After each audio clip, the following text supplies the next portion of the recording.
Hello guys, welcome to the show. நான் உங்கள் பிருந்தா. இன்னைக்கும் ஒரு ஃபிட்னஸ் ரிலேட்டடான ஒரு இடத்துக்கு தாங்க வந்திருக்கோம். ஏத்திக்ஸ் ஃபிட்னஸ் சென்டருக்கு தான் வந்திருக்கோம். எக்ஸாக்ட்லி நம்மளோட எல்லா விஷயங்களுமே ஒரு கன்சிஸ்டன்சி இருக்கணும், ஒரு பர்சிஸ்டன்ஸ் இருக்கணும். நமக்குள்ளேயே ஒரு கான்பிடென்ட்டா பண்ண ஆரம்பிச்சோம்னாலே எந்த ஒரு வேலையுமே நம்மளால சிறப்பா பண்ண முடியும். அந்த வகையில இந்த ஃபிட்னஸ் ரிலேட்டடாவும் நம்ம ஒரு ஒர்க் அவுட் ஸ்டார்ட் பண்ணிக்கிட்டு தினமும் பார்த்துட்டு வரோம். ஸோ இன்னைக்கும் என்ன டைப் ஆஃப் ஒர்க் அவுட் பார்க்க போறோம் அப்படிங்கறத நம்மளோட ஃபிட்னஸ் ட்ரெயினர் மேம் கிட்ட கேட்டு தெரிஞ்சுக்கலாம். அங்க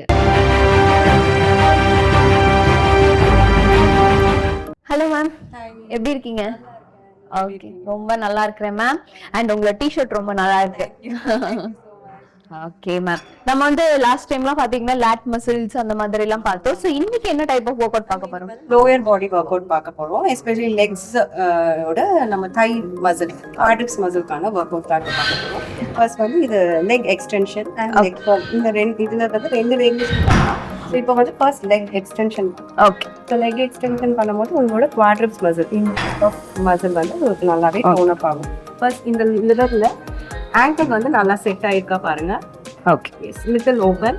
ஓகே, எஸ், ஃபுல்லி ரெஸ்ட் பண்ணிக்கோங்க. இந்த லிவரை ஹோல்ட் பண்ணிக்கோங்க. லிட்டில் அப், லிட்டில்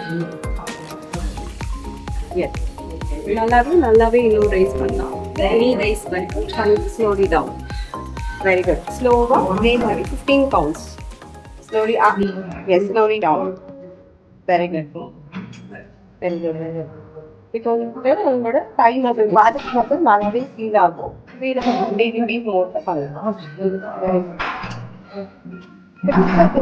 டிச் மூவ்மெண்ட்ல இருக்கக்கூடாது. அப்படி அப் லேயர் டிச் பண்ணாதீங்க. டிச் பண்ண அப் லேயர்லேயே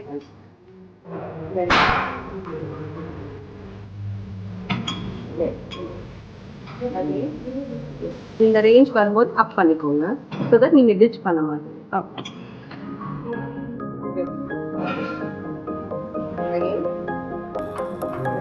ஸோ இதுவுமே பார்த்தீங்கன்னா உங்களுக்கு இனிஷியலாக நம்ம 15 கவுண்ட்ஸ்லேருந்தே ஸ்டார்ட் பண்ணலாம். ஸோ த்ரீ செட்ஸ் நீங்கள் பண்ணலாம். 15 கவுண்ட்ஸை நீங்கள் பண்ணிக்கலாம்.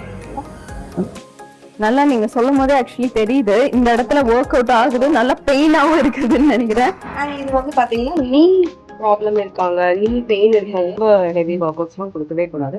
ஸோ அதெல்லாம் அவாய்ட் பண்ணிட்டு இப்போ நெக்ஸ்ட் என்ன ஒர்க் அவுட் மேம்?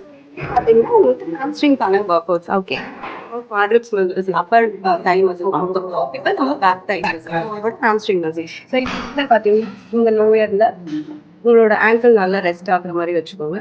ஸோ நல்லா flex down, fully flex down, slowly up. ரொம்ப லாக் பண்ணிடக்கூடாது. Slowly. Very good. And ankle எப்பயுமே ஸ்ட்ரெயிட். Make it straight.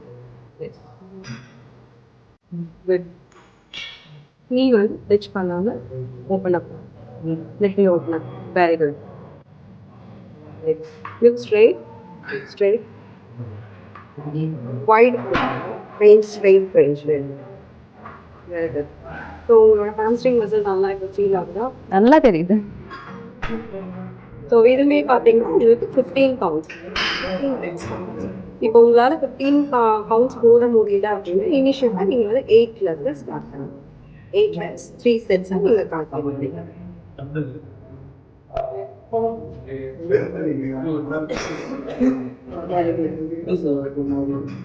இதில் எக்ஸ்ட்ரா ப்ளஸ் பாயிண்ட்ஸும் உங்களுக்கு கிடைக்கும். ஸோ உங்களோட லோயர் பெல்லையுமே நீங்கள் ஸ்பேஸ் பண்ணிகிட்டே போகலாம் அப்படிங்கிறது. ஸோ அதுலேயே உங்களுக்கு செகண்டரி மசிலாக ஒர்க் ஆகிட்டே இருக்கும்.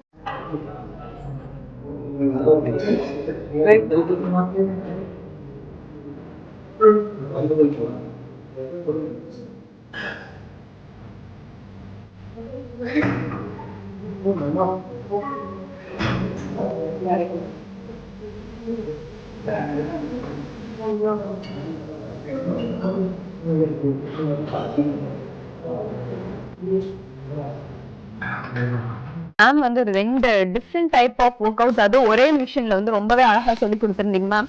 அது பண்ணும்போது எனக்கே செம பெயின் தெரிஞ்சது. பட் எந்த அளவுக்கு பெயின் இருக்கோ அந்த அளவுக்கு தான் ஒரு கெயின் அப்படிங்கிறது நமக்கு ஆப்வியஸா தெரியும். பார்த்துருக்கீங்களா? ஸோ இது முக்கியமா இந்த ஒர்க் அவுட்ஸ் எல்லாம் பார்க்கும்போது செலிபிரிட்டிஸ் எல்லாம் பண்றதை நம்ம டைரக்டா பார்த்துருக்கோம். பயங்கர பெயின்ஃபுல்லா பண்ணுவாங்கங்க. அவங்களோட இதனாலதான் அவங்களோட தைஸ் நல்லா டோன்ட் அப்பா இருக்குன்னு நினைக்கிறேன். ஸோ அதுக்கு நீங்க என்ன சொல்றீங்க? ஸோ இது வந்து நம்ம எவ்வளோ எஃபெக்டிவாக பண்ணுறோமோ அந்த அளவுக்கு உங்களுக்கு வந்து ரிசல்ட் கண்டிப்பாக இருக்குது. ஸோ இது வந்து நீங்கள் லெக் ஒர்க்குக்கு வந்து நீங்கள் வீக்லி ட்வைஸ் இல்லை த்ரைஸ் கூட நீங்கள் பண்ணலாம். ஸோ அதுக்கேற்ற மாதிரி ப்ரோட்டீன் சஃபிஷியன்ட் ஆஃப் ப்ரோட்டீன் எடுத்துகிட்டு கண்டிப்பாக வந்து லெக் ஒர்க் அவுட்டில் கான்சென்ட்ரேட் பண்ணுங்கள். ஸோ எஃபெக்டிவாக இருக்கும். Okay ma'am. ஸோ இன்னைக்கு சூப்பராக சொல்லி கொடுத்தீங்க. டெஃபினட்டாக நாங்கள் ஜிம் போனால் அதை நாங்கள் பண்ணி ஆகணும் அப்படின்னு எனக்கு ஒரு மைண்ட் செட்டில் நான் வந்து செட் பண்ணிட்டேன். Thank you for joining us today. Thank you. So ma'am இன்னைக்கு ரொம்பவே அழகாக வந்து நமக்கு வந்து சொல்லியிருந்தாங்க, லைக் எப்படி பண்ணணும், சிஸ்டமேட்டிக்காக ப்ராப்பராக நம்ம எப்படி ஒர்க் அவுட் பண்ணணுங்கிறது ரொம்ப அழகாக சொல்லியிருந்தாங்க. உங்களுக்கு டோன்டப்பான தைஸ் வேணும் அப்படின்னா ஜிம் போங்க, இந்த மிஷினை பாருங்க, கரெக்டாக ஒரு ட்ரைனர் வச்சு ஃபாலோ பண்ணி ஸ்டார்ட் பண்ண ஆரம்பிச்சிருங்க அப்படிங்கிறத. there's no doubt you will get a definitely fantastic results அப்படின்னு சொல்லலாம். இதே மாதிரி ஒரு சூப்பரான எபிசோட்ல நாங்களே சந்திக்கிறேன். until then it's tata bye bye from Brenda. Hi, புதியகம் நேயர்களுக்கு வணக்கம். என்னோட பேர் அகல்யா, கிளினிக்கல் டயட்டிஷியன், சத்துணவு நிபுணர். இன்றைக்கி நம்ம ஒரு இன்ட்ரெஸ்டிங்கான டாபிக் தாங்க பார்க்க போகிறோம். மில்க், அதாவது பால் நல்லதா கெட்டதா, குடிக்கலாமா வேண்டாமா, இந்த கேள்வி நிறைய பேர்த்துக்கு இருக்கும் இல்லையா? ஏன்னா நம்ம பிறந்ததுலேருந்து இப்போ வரைக்கும் பால் அப்படின்றது நம்மளோட உணவில் ஒரு முக்கியமான ஒரு உணவாக தான் இது வரைக்கும் இருந்துகிட்டு இருக்குது. அது ஏன் இப்போ இந்த கேள்விகள் வருது அப்படின்னா, ஒரு 10-15 வருஷத்துக்கு முன்னாடி நம்ம குடித்த பால் வேறு, இப்போ நமக்கு கிடைக்கிற பால் வேறு. ஏன்னு கேட்டால் நமக்கு அப்போ இம்மீடியட்டாக நமக்கு பக்கத்தில் இன்ஸ்டண்ட்டாக ஒரு நல்ல நாட்டு மாட்டு பாலோ, நல்ல மாட்டுலேருந்து கிடைக்கிற பாலோ நம்ம குடிச்சிட்டு இருந்தோம்.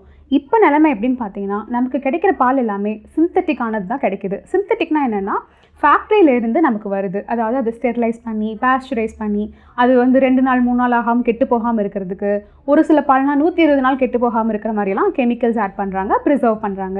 ஸோ இந்த மாதிரியான பால் நம்ம கண்டிப்பாக எடுத்து தான் ஆகணுமான்னு கேட்டால் கண்டிப்பாக கிடையாது. அதுவும் இன்னொரு அனிமல்லேருந்து நம்ம எடுத்து குடிக்கிறோம் இல்லைங்களா? ஸோ இதில் என்ன நமக்கு நல்லது இருக்குது, இதில் ஏன் நம்ம குடிக்க வேண்டாம், ஏன் இதை குடிக்கணுன்ற கட்டாயம் இல்லைன்றதை பற்றி நம்ம தெரிஞ்சுக்கலாம். பால் வந்து பார்த்திங்கன்னா நம்ம எதுக்காக எடுக்கிறோம்? கால்சியம், நம்ம எலும்புக்கு நல்லது, நம்ம எலும்பு வளர வளர அப்போ தான் நமக்கு எலும்பு வந்து உறுதியாக இருக்கும், இந்த மாதிரிலாம் நமக்கு பெரியவங்க சொல்லி கேள்விப்பட்டிருப்போம் இல்லையா? ஆனால் பாலை தவிர மற்ற நிறைய பொருள்களில் வந்து கால்சியம் அதிகமாகவே இருக்குது. சிறுதானியங்கள், கருவேப்பிலை, கீரை, இந்த மாதிரியான பொருள்கள்லையும் முக்கியமாக ராகி மாதிரியான சிறுதானியங்களில் நிறையாவே கால்சியம் இருக்குங்க. இந்த பால் என்ன பண்ணுதுன்னு பார்த்தீங்கன்னா, நம்மளோட அளவுக்கு அதிகமாக நம்ம ஒரு பால் கன்சியூம் பண்ணும்போது, ஒரு எக்ஸாம்பிள் நம்ம வந்து ஒரு நாளைக்கு ஒரு 2 டம்ளரோ 3 டம்ளரோ, ஒரு சில குழந்தைங்களுக்கு வந்து பால் மட்டுமே கொடுத்து வயிறு நிறைக்கிற பேரண்ட்ஸ்லாம் பார்த்துருக்கேன் நான். அவங்க என்ன பண்ணுவாங்க, சாப்பாடு சாப்பிட மாட்டாங்க, அதுக்கு பதிலாக நான் ஒரு டம்ளர் பால் குடிச்சிக்கிறேன்னு சொல்லுவாங்க. அப்போ என்ன ஆகும் அப்படின்னா, நமக்கு கிடைக்கிற பால் வந்து முதல்ல நல்ல பால் கிடையாது. ஏன்னா அந்த மாட்டுக்கே வந்து இன்ஜெக்ஷன் போட்டு ஆன்டிபயோட்டிக் போட்டு அது நிறைய பால் சுரக்கணுன்றதுக்காக அந்த மாதிரி நிறைய டெக்னிக்ஸ்லாம் ஃபாலோ பண்ணுறாங்க. அப்படி இன்ஜெக்ஷன் போட்ட மாடுலேருந்து வர பாலை குடிக்கும்போது நமக்கு உடம்புல எந்த மாதிரியான ஒரு ஹார்மோனல் ப்ராப்ளமோ இல்லை ஜெனட்டிக்கலாக என்ன மாதிரி ப்ராப்ளம் வருதுன்றது நிறையாவே இருக்குது. முக்கியமாக பார்த்திங்கன்னா இந்த ஆஸ்துமா, வீசிங், அலர்ஜி இதெல்லாம் வந்து ஒரு 60 வயசுக்கு மேலே இருக்கவங்களுக்கு தான் வந்துட்டு இருந்தது. இப்போது பிறந்த குழந்தைங்கள்லேருந்து ஒரு அளவுக்கு வளர்கிற குழந்தைங்களுக்கு கூட இந்த அலர்ஜிக்கு வரதுக்கு காரணம் என்னன்னு பார்த்தீங்கன்னா, அவங்க கன்சியூம் பண்ணுற அளவுக்கு அதிகமான பால் தாங்க காரணம். ஏன்னா ஒரு வயசுக்கு அப்புறம் நம்ம தாய்ப்பால் இல்லை, அதுக்கடுத்து நம்ம பால் கொடுக்குறோங்கும் போது அவங்களுக்கு ஒரு நாளைக்கு ஒரு 3 வேளை 4 வேளை நம்ம கொடுக்க ஆரம்பிக்கிறோம் அந்த கால்சியமோட இது கம்ப்ளீஷன் கொடுக்கறதுக்காக. ஆனால் என்ன நடக்குதுன்னா, ரிசர்ச் படி நம்ம அளவுக்கு அதிகமாக பால் குடிக்கும்போது என்ன ஆகுதுன்னா, பால் குடித்தவங்களுக்கும் குடிக்காதவங்களுக்கும் ஒரு ரிசர்ச் இருக்குது. அப்போ பால் குடித்தவங்களை விட குடிக்காதவங்களுக்கு தான் எலும்பு உறுதியாக இருக்குதுன்னு ரிசர்ச்சே சொல்லியிருக்காங்க. ஸோ அப்போ இதுலேருந்தே தெரிஞ்சுக்கோங்க, பால் வந்து நம்ம அளவுக்கு அதிகமாக குடிக்கணும்னு அவசியம் இல்லை. அப்படி நம்ம குடிச்சு பழகிருக்கோம் அப்படின்றதுனால ஒரு நாளைக்கு மினிமம் ஒரு 1 or 2 கிளாஸஸ் வரைக்கும் குடிக்கலாம், அது தப்பு கிடையாது. அதுக்கு மேலே பால் கன்சம்ஷன் வேண்டாம். இன்னொன்று பார்த்தீங்கன்னா, நம்ம அளவுக்கு அதிகமாக பால் குடிக்கும்போது என்ன ஆகுதுன்னா, அந்த பால் இருக்கிற ப்ரோட்டீன், அதாவது அந்த அனிமல் இருக்கிற ப்ரோட்டீன் இருக்குது இல்லையா, அது வந்து நம்ம பாடினால் அக்செப்ட் பண்ணிக்க முடியாது. அதாவது டைஜஸ்ட் பண்ணுறதுக்காக என்ன பண்ணுதுன்னா, அது ஒரு ஆசிட் ஃபார்ம் பண்ணுது. அந்த ஆசிட் வந்து நியூட்ரலைஸ் பண்ணுறதுக்காக நம்ம எலும்பில் ஆல்ரெடி இருக்கிற கால்சியமை எடுத்து தான் அது யூஸ் பண்ணுது. அப்போ அந்த மாதிரி நம்ம எலும்பில் இருக்கிற கால்சியம் எடுத்து யூஸ் பண்ணும்போது அதாவது எலும்பு வந்து வீக்காக ஆரம்பிக்குது. இந்த ஆஸ்டியோபோரியோசிஸ், மூட்டு தேய்மானம், இந்த ஒரு 50 வயசுக்கு மேலே வர ப்ராப்ளம் எல்லாமே ரொம்ப ஏர்லி ஸ்டேஜ்லேயே வர ஆரம்பிக்குது. லைக் ஒரு 35-40 வயசுலேயே இந்த மூட்டு வலி அந்த மாதிரி சொல்கிறாங்க இல்லையா, அதுக்கு காரணம் வந்து அவங்க ஒரு வேளை அளவுக்கு அதிகமாக பால் கன்சியூம் பண்ணதாக தான் இருக்கும் கண்டிப்பாக. அப்போது பால் குடிக்கலாமா வேண்டாமான்னு கேட்டால், பால் குடிக்கணுன்றது கட்டாயம் கிடையாது. குடிக்கணும்னு நினைக்கிறவங்க 1 டம்ளர் 2 டம்ளருக்கு மேலே குடிக்காதீங்க. இதுதான். அடுத்தது பார்த்திங்கன்னா, அப்போ கால்சியம்க்கு என்ன பண்ணலாம், நம்ம வேறு என்ன மாதிரி எடுத்துக்கலாம் அப்படின்னா, சிறுதானியங்கள் சேர்த்திக்கோங்க. முடிஞ்ச வரைக்கும் உங்களோட உணவில் ராகி கஞ்சி, ராகி ரொட்டி, இல்லை முளைக்கட்டின பயிர், இந்த முளைக்கட்டின பயிரில் தோசை, இல்லை அதை வந்து நம்ம அரைச்சி பொடி பண்ணி வச்சு சத்து மாவு கஞ்சி, இந்த மாதிரியான பொருள்களை வந்து நம்ம எடுத்துக்கலாம். இல்லைங்க எனக்கு பால் தான் எடுக்கணும், ஆனால் நான் வந்து இந்த மாட்டுப்பால் வேண்டாம், வேறு என்ன ஆப்ஷன் கேட்கலாம் அப்படின்னு பார்த்தீங்கன்னா, வீகன் சோர்சஸ் நிறையா இருக்குது. இப்போ இந்த சோயா ஊற வச்சு சோயாலேருந்து பால் எடுக்கிறது, ஆல்மண்ட் மில்க்லேருந்து பாதாம்லேருந்து பால் எடுக்கிறது, ராகிலேருந்து பால் எடுக்கிறது, இந்த மாதிரியான ஆப்ஷன்ஸ் கூட அவைலபிளாக இருக்குது. இது நம்ம வீட்லேயும் பண்ண முடியும். இதை அஃபோர்ட் பண்ண முடியாதுன்னு நினைக்கிறவங்க கண்டிப்பாக நம்ம வீட்லேயே வந்து இதை நம்ம பண்ணி ரெடி பண்ணிக்கலாம். முக்கியமாக குழந்தைங்களுக்கு இப்போது சீக்கிரமாகவே வந்து வயதுக்கு வராங்க இல்லையா? லைக் ஒரு முன்னாடிலாம் ஒரு 14-15 வயசில் வந்துட்டு இருந்தாங்க.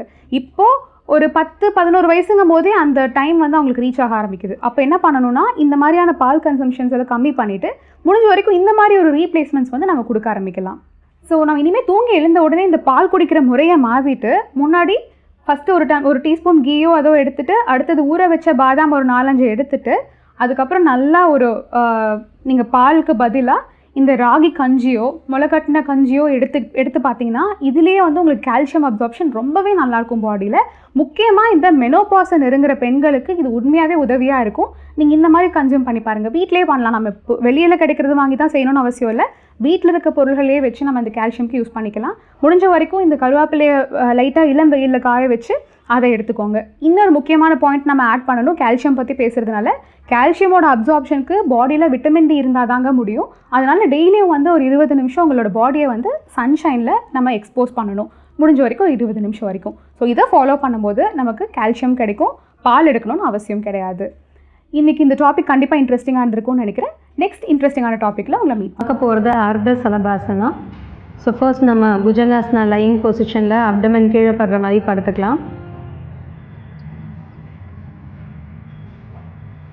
இப்போ உங்கள் கை ரெண்டும் வந்து உடம்புக்குள்ளே இன்சர்ட் பண்ணணும். ஸோ கையை பேக்கில் ஸ்ட்ரெச் பண்ணி கையை உடம்புக்குள்ளே விட்டுருங்க. ஸோ கை வந்து உள்ளங்கை வந்து கீழே ஃப்ளோரில் டச் பண்ண மாதிரி வைக்கணும். விரலை நீட்டி வைக்கணும், மடிக்கக்கூடாது, நீட்டி வைக்கணும். இப்போ 2 காலும் நல்லா ஸ்டோவை வந்து ஸ்ட்ரெச் பண்ண மாதிரி வச்சுக்கோங்க. முடிஞ்ச வரைக்கும் கால் க்ளோஸாக வைங்க. அப்போ தான் வந்து நம்மளுடைய பெல்விக் வந்து க்ளோஸ்டு ஒன்னாக இருக்கும். இப்போ ஒவ்வொரு லெக் தான் நம்ம லிஃப்ட் பண்ண போகிறோம். அர்த்த அப்படின்னாலே ஒரு கால் அப்படின்னு அர்த்தம். ஸோ முட்டி வந்து பெண்ட் பண்ணாமல் பொறுமையாக ரைட் லெக் மட்டும் இப்போ லிஃப்ட் பண்ணுங்கள். ஸோ எவ்வளோ தூரம் முடியுதோ நீங்கள் வந்து ரைஸ் கொடுக்கலாம். அதே சமயம் முட்டி மடங்கக்கூடாது.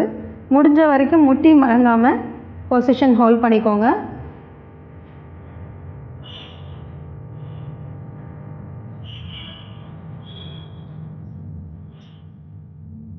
ஸ்லோவாக ரிலாக்ஸ் பண்ணுங்கள். இப்போ இன்ஹேல் லெஃப்ட் லெக்காக நம்ம ஏற்கனவே சொன்ன மாதிரி ஹோல்டிங்ஸ் தான். நீங்கள் மினிமம் 5 கவுண்ட்ஸ்லேருந்து மேக்ஸிமம் எவ்வளோ கவுண்ட்ஸ் வேணாலும் ஹோல்ட் பண்ணலாம். பட் ஒரே நேரத்தில் சடனாக ரைஸ் பண்ணக்கூடாது. ஒரு 1 வீக்காவது கேப் வச்சு அதுக்கப்புறமா உங்களுடைய கவுண்ட்ஸை இன்க்ரீஸ் பண்ணிங்கன்னா உங்களுடைய பொசிஷன் ஸ்டெபிலிட்டி நல்லாயிருக்கும். இப்போ ஸ்லோவாக ரிலாக்ஸ் பண்ணிக்கோங்க. மறுபடியும் ரைட் லெக்காக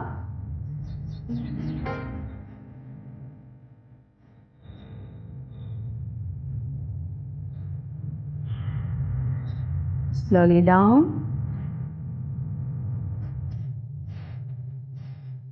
Left leg up.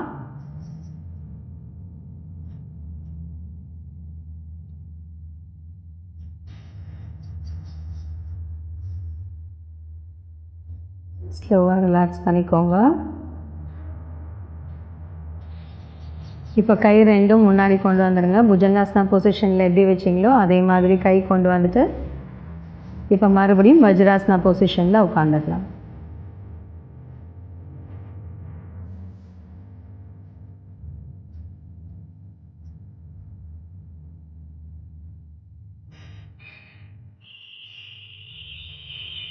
ஸ்லோவாக டவுன் பண்ணிக்கோங்க. லெஃப்ட் லெக்காக